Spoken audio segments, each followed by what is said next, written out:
ISO FileMaker Magazine, the professional's resource for FileMaker know-how. Well, hello there, and welcome back to yet another FileMaker tutorial where we are going to learn more about FileMaker Pro. My name is Matt Petrowski, bringing you these tutorials from my website, FileMakerMagazine.com. Now, what the heck are render fields? You've never heard about those in the realm of FileMaker. Maybe like virtual lists. It's just a new technique that you can use in more modern versions of FileMaker. That's FileMaker 20 and higher. And that's what we're going to be learning in this video. All right, thank you for joining me here on my desktop. And as you can see, we've got a file. There is a QR code on screen, and we are going to be learning about these things called render fields. Now, what does a QR code have to do with render fields? Well, let's talk about my problem that I had and what we just saw on screen that actually loaded. That is the area that we have right here, slowly as the screen was being drawn to, and why render fields are going to be something that we want to learn about. So, short little story. I have a PDF that I am outputting from FileMaker, and on each row, I need a QR code. Now, what we're going to pay attention to is right here as I scroll this layout.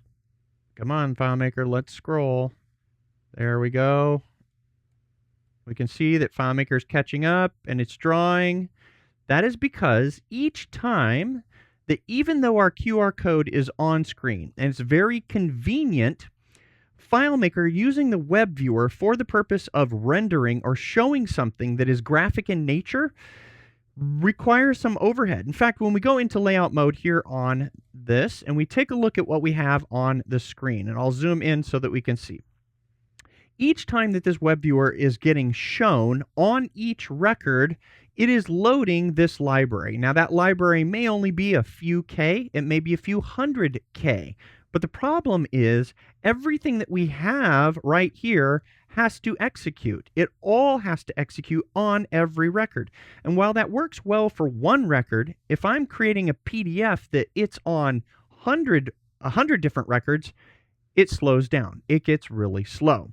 Which, by the way, if you need QR code rendering, there's many different ways that you can do that. But in this particular case, this actually is using an SVG version of a QR code. So it's very lightweight. So if you're just printing one QR code, you need it on a page, this is a great way. Everything that we have right here is a great way to show the QR code if it's just on one page and you're printing that one page. But if you need many of them, then there's better ways to do things, ways that will perform more. And we'll discuss that QR code a little bit more and how it's rendered. But what we're mostly interested in is what happens when we're going to use a method to render a graphic or an image and get that onto every record. Now, what we're going to do is we're going to take a look at the standard way of doing that in FileMaker, or what is a very common way, one of the first ways that you learn as a beginner. As I bring up the script workspace, we can see a super simple script, and I'll give you a little bit of time to simply mentally process on screen. For the most part, what we're dealing with is I've got this MBS barcode right there that's being set. That's the variable. And I am doing it with a custom function that we have right there. And that custom function is what it's doing is it's creating an actual image and it's doing it into memory. So we're going to use the debugger and walk through this so that I give you a good sense of what's going on. We'll look at the custom functions. The custom function is this one. It is a combination of this one and this one. And for the SVG barcode, it is this one and this one. Now, remember, my goal is to have multiple of these all the way down the layout, and I want it to be fast. Fast when I print the actual PDF, and I have to ask myself, do I actually need this barcode to persist? Do I need it to stick around? Because many times it's just a different combination or a different list. Now, if I'm constantly going to be printing this same record and the value that the QR code is showing never changes, maybe there's some value to storing it into the record. But as you'll see, there is a problem with the conventional way of doing things in FileMaker. So this QR code MBS, if we take a quick look at that, just so that you can get a strong sense or an understanding. First off, the MBS plugin is a wonderful plugin. It's what's actually doing all of the syntax highlighting that we have on screen here. It has all kinds of different functions that you can use to do things. I have decided to create my own specific format of JSON, which is this right here, of how I want to pass all of the different optional things that the MBS plugin needs in order to render the barcode. So this is something that I implemented. So, the MBS plugin doesn't enforce these standards. You get to tell MBS however you want to send it things.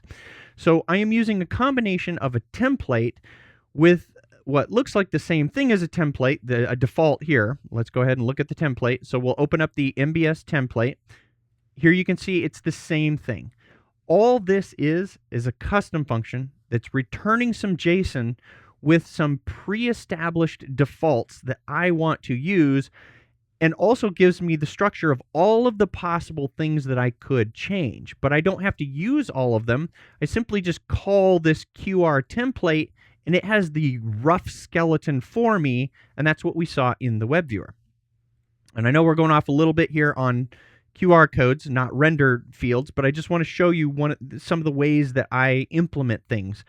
So in this particular function, if we scroll all the way to the bottom, what we can see right here is the MBS plugin is using a function where it creates a graphics magic. That's what the GM stands for, a graphics magic image, and it's writing it as a PNG to the container. Now, the difference here from a learning standpoint is an SVG is just text. It's very lightweight in the browser. And you might be thinking, okay, an image is going to be a little bit heavier. No. In this particular case, MBS creates such a small image. It's only like a few K, 4K, 8K. It's tiny. It's minuscule, but it actually can be quite big at that small, mostly because we're just using black and white. Super simple colors, always very small. But I am adding it to my actual file. In other words, in our conventional way of doing things with FileMaker, which I have a container, which is going to be right here that we're going to see, quite clearly I am doing a set field. Now this, the conventional way of doing things, is a problem in FileMaker. Why is it a problem? Well, let's take a look. I'm going to simulate a locked record scenario where I have another user that's logged in. So window 1 is user A, window 2 is user B.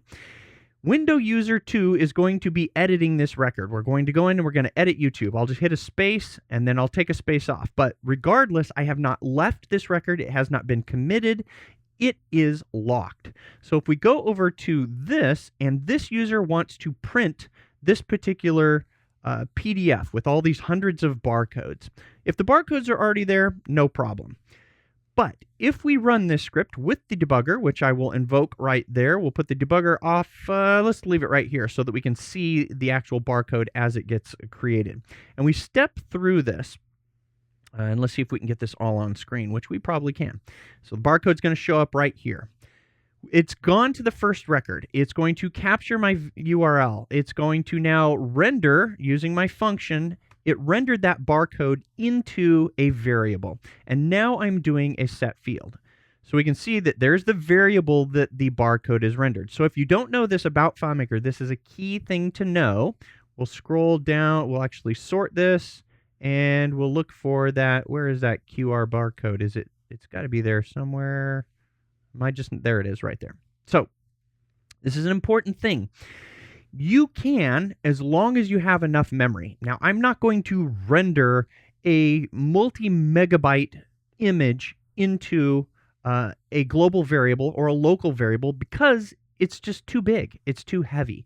But this barcode is very, very lightweight. So if you don't know how to actually look at the information about this, let's take a little sidebar. FileMaker will patiently wait with the debugger running while we're here.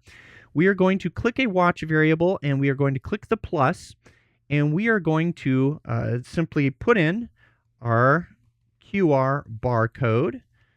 It was QR.barcode, right? And let's make sure I am evaluating right there. Nope. Let's take it off right there. I forget. Let's go ahead and monitor that. It is QR code. I need to remember what I'm actually calling things here. Very easy to do. So let's take off the R. QR code.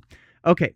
FileMaker returns the name of what is stored in a container field, but there is no container field in this scenario.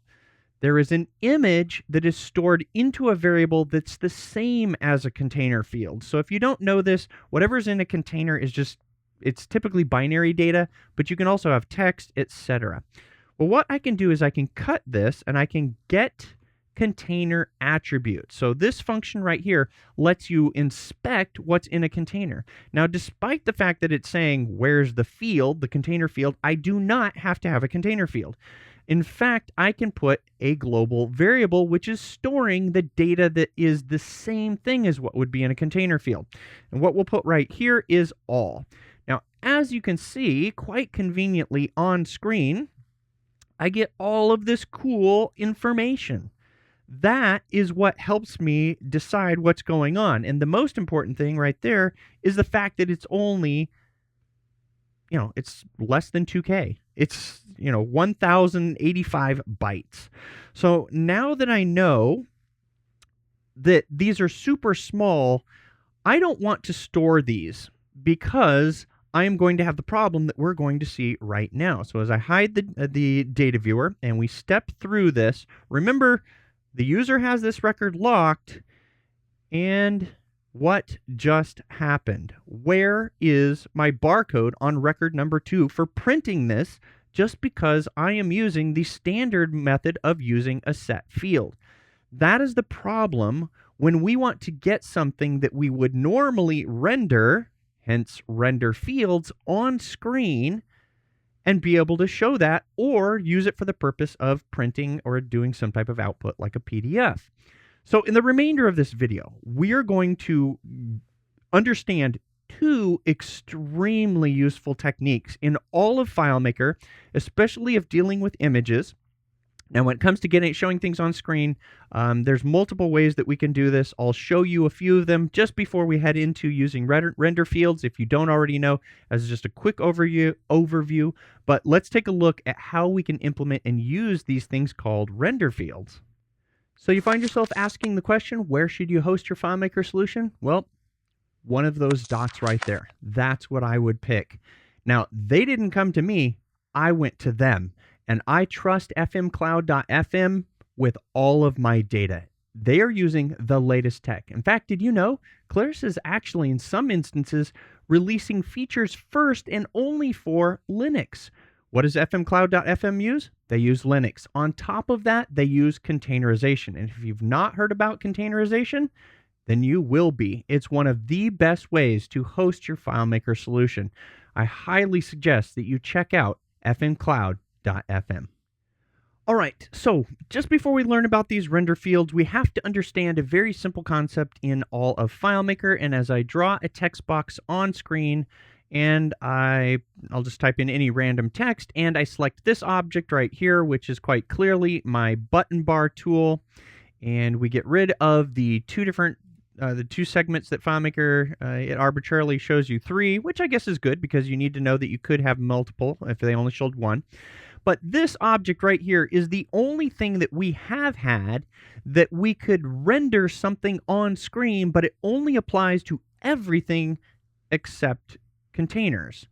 Unless I don't know of some other trick, there's no way for me to get the contents of a container on screen regardless of what the container is. It doesn't have to be an image. It could be a reference to a PDF. It could be base64 encoded data that you re-encode for the purpose of display that you pulled from the web. I mean, there's literally all kinds of things that you can do with these render fields. Now, this was one of the ways you could get something on screen. If you just need just any type of standard field, we have always had for a long time the ability to insert, and I hope I'm not blocking that right there. If I am, there I'm out of the way, but merge field right there. I can merge any field onto the screen. In fact, right there, that was me playing with the fact of what happens with these new calculations. There is a problem with them, and it is this. In fact, we'll get that off of the screen. You understand button bars. You understand that you have the calculation. I am going to make a copy of this right here, and we are going to put in FileMaker's new feature, which were, and let's see, I need to get out of the way again, which were layout calculations right there. So when I put this in, of course, this layout calculation, we'll make the dialog a little bit smaller, can absolutely reference just a simple field. But we got the ability to do whatever we want with calculations, which is actually really, really cool. But from the standpoint of a simple example, we need to understand that when Claris implemented layout calculations, they did not follow the rest of what FileMaker does. The rest of FileMaker updates whenever you make a change to your field. And I was super excited about this.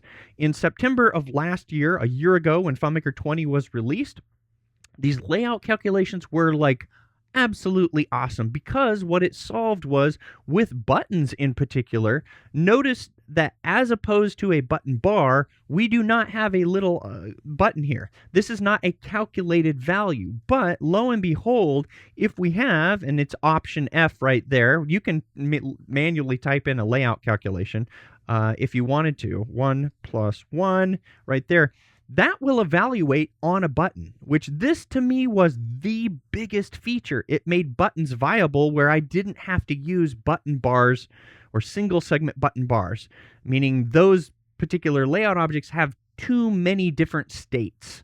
A standard button should be used as a button, but you couldn't use FileMaker's calculation engine. So layout calculations were going to be the bomb. But watch what happens. We can see that this field that's referenced has the name of rec ID updated. If I go into the defined database and I now change this, in the rest of FileMaker, this changed field, all references should be updated. So I click change and we click OK. We come back into the layout, and guess what happens? Layout calculations are not updating. This completely ruins the usefulness of layout calculations, and there are top developers that I know that are not using it because of this very fact. Fortunately, Claris is going to be addressing this. It has to cycle through the layout catalog, go to all objects of all layouts, figure out where it needs to update, and then update them. Well, it's already doing it right here clearly for merge fields. Why they didn't catch this, I don't know, but as of the recording this video, it is a broken feature, something I'm not using as much. Maybe if you are, and you're doing a lot of iterations through the development process, then you probably want to avoid them for now until they get that fixed. But there is something on screen that is sitting here that is absolutely incredible, that is not impacted by this particular shortcoming of layout calculations, and it is right here. This is what I am calling a render field. And the way that this works is, it is the one way that you're able to take advantage, because you can get something calculated on the screen that also is dynamic, that can reference something that's dynamic, such as the record number. That means that you can have within a variable anything that you want to have, meaning any calculation. And that's because FileMaker has this really convenient function called evaluate. Evaluate allows you to evaluate whatever is in something else. Now, the whole premise that we have here with render fields is what's called indirection. This indirection is me indirectly referencing what I want to show in a container field that can now be multi-purposed to show whatever I want on any record at any time, and I really only have to have one of them and can use it across many different layouts. You can do this with a global field. In this particular case, depending on your relational structure, if you need one container field to show for every one record, then many times you can put this directly into the database. So if we take a look at this, this is what we have been talking about this whole video. We're finally here. Notice my comment down at the bottom. This is not data. It's not part of my schema. This is exactly what I needed as a solution. I wanted fast barcodes. I already knew they were small. I only needed them in memory temporarily, and I just need to show them on screen. Well, looking at this, you can see, and hopefully, if you're an advanced developer, you get what's going on. It is absolutely incredible. So I have a piece of text on my layout. That piece of text is a calculation using FileMaker's layout calculation. It's not referencing a field, it's referencing a variable where that variable is instantiated at runtime when my script runs.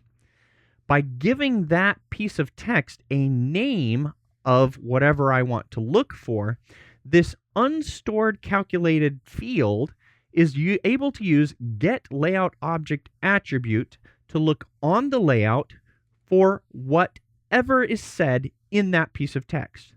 Now, in that piece of text, if it references a variable, and if whatever's in that variable is a valid FileMaker calculation, I can evaluate that.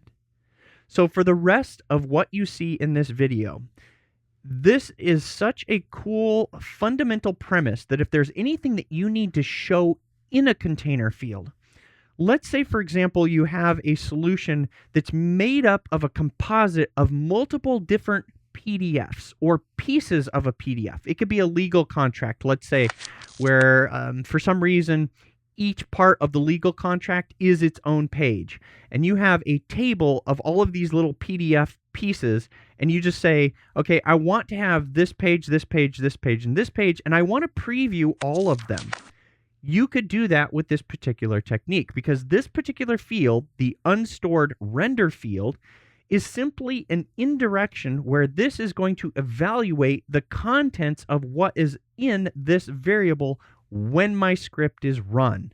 And if you have not used it, using the repetitions of variables is yet another super powerful FileMaker technique that allows you to put something in a place temporarily or persistently if you're going to use global variables and be able to show those things. So this is the remainder of our example here. Let's get these things off the screen with that. Did you notice that, by the way? Look at that. Because of those layout calculations, because FileMaker did not update the reference to the field, you get a question mark. How convenient. Nice. I imagine I highly respect the FileMaker engineers, but sometimes they put things in, it's great and it's fabulous, but then they have to go back and actually update them and fix them the way that they should work. And that is the case, definitely the case with layout fields or layout calculations. Let's go into our scripting workspace, and where formerly we were looking at the record locking method, which was bad, which included the set field, which I know you get, we are going to look at the good solution and see what's going on. And hopefully you will get, if you're a FileMaker developer, advanced or not, this indirection is so valuable now. So let's run this script with the debugger and take a look at what's going on. We'll leave the script right here. We will be able to see this. We also want to see the data viewer so that we can see what's happening. Now, in this particular case, there's a little bit of extra going on in this solution that really isn't necessary. And it is this part right here where you get to using the record ID, the internal record ID, as the repetition number for the variable that I'm going to store. So this is, I would call this pretty high advanced stuff. But if you can get what's going on as we see it in the data viewer, it should make sense. I didn't have to do it this way. I could have used just a straight, for this one item, use this one, etc. But first off, let's take a look. Same principle of what we did before, but without a set field at all. So there's no record modification. No records are being written to. We are simply doing everything in memory, and that container field is going to render whatever we want to see. In this particular case, a barcode. So I capture the rec ID, which we need to go to the current mat so that we can see what's going on, and we'll make this a little bit larger, and we'll scroll down to the bottom so we can see the variables as they show up right here. Capture our URL, which is right there. Render the barcode, which in this case it's telling me it's very, very small. It got rendered into a global field. We are going to capture into a local variable called $tilde_QR with the rec ID. So this is where you get to specify a repetition number. And I could have just put equivalently, this is record number 1, so use repeat number 1. For record number 2, use repeat number 2. But I have some other things in my original script where that rec ID pays benefits of using it as my repetition. And we're going to save that barcode. And so as we go to the next record here, I'm going to give you just enough of them so that we can see what's going on. We'll go through 3 right there. So as we scroll this down, we can take a look at what's going on and what's so valuable about this. So if you're not seeing it, what I'm doing is into memory for each record, for the ID for that record, which those are the IDs right there, what I am doing is the barcode, which is super small, is getting rendered into memory into those repeats.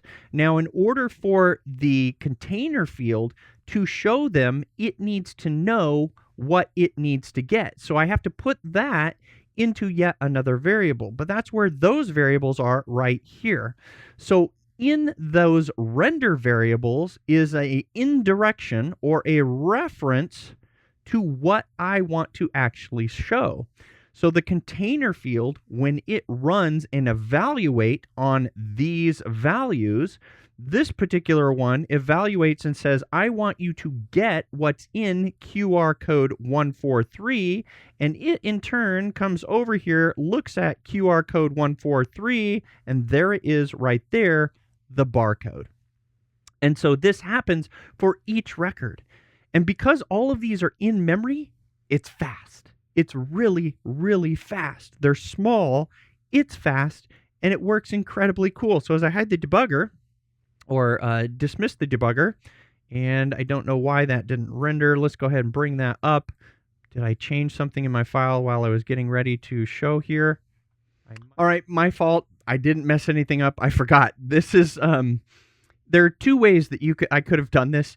You can do it with global variables that persist, and that's one of the ways that I was doing it. And the reason that it does not show up if I simply just run the script, I should have thought about this, is everything happened in memory. It was all temporary.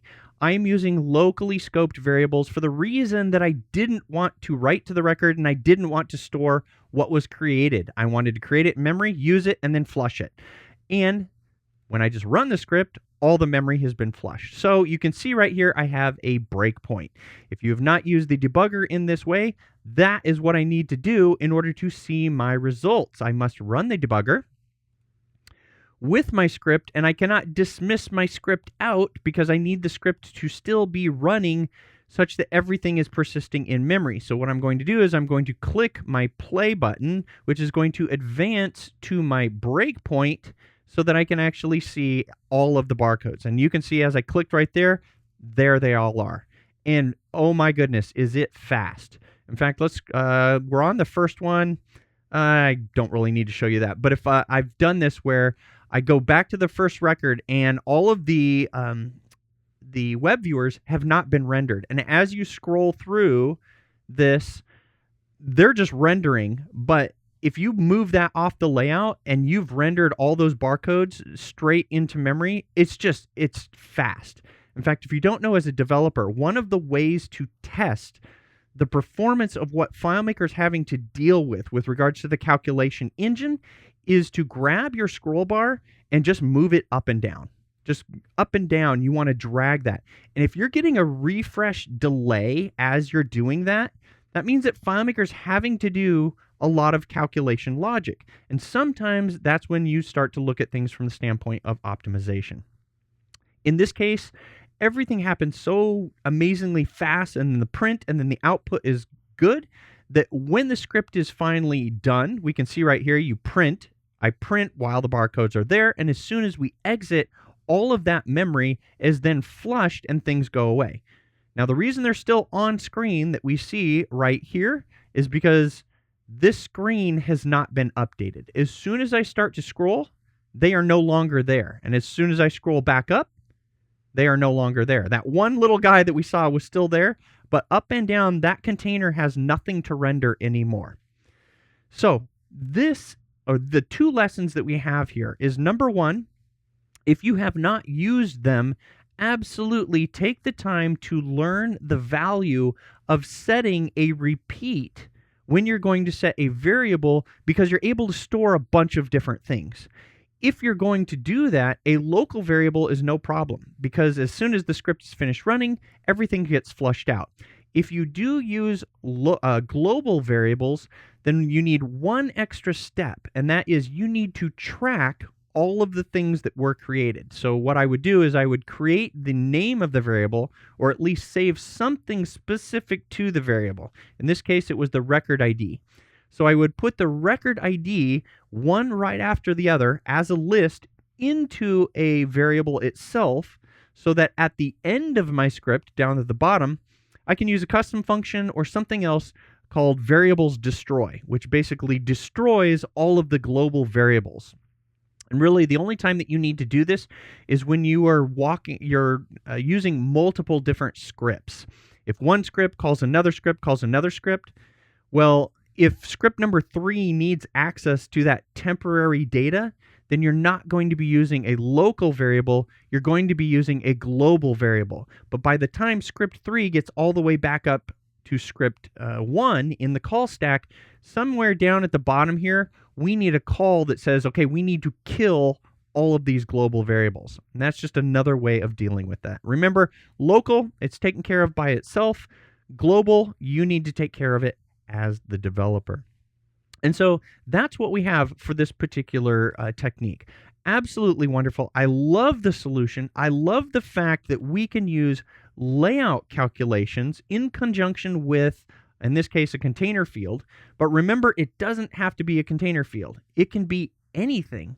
It could be any other field that's going to use and evaluate via indirection that looks at this. And not only that, I can have multiple. On this layout, I only have one piece of text with the name of render right there. I could have 5 different pieces of text with 5 different types of calculations called different things, referencing unstored calculations just for the purpose of getting things on screen when they're needed. And these calculations, by the way, you can put logic in them that if there is nothing there, there's no reason to evaluate this. In other words, I could have an if condition that says, if this variable exists. If it doesn't, FileMaker never needs to execute this evaluation looking at a layout object attribute. But in this case, what we're referencing in terms of the content is just such a small piece of text. It's only what it ultimately ends up showing you, whether that's large or not, that you pay the price. Hopefully, if you're brand new to FileMaker, this wasn't so convoluted and you were able to understand through what I showed on screen that this is something that is absolutely wonderful. It allows you to get something into your reports on screen, what have you, that doesn't have to be part of your schema.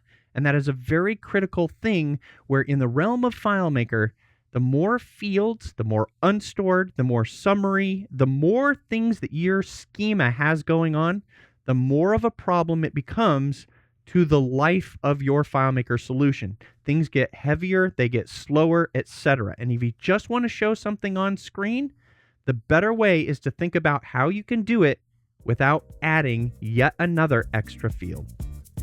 So as always, I'd like to wish you much luck with your own FileMaker development, and until next time, happy FileMaking. We hope you've enjoyed this video tutorial, and we'd like to say thank you for your subscription and your support.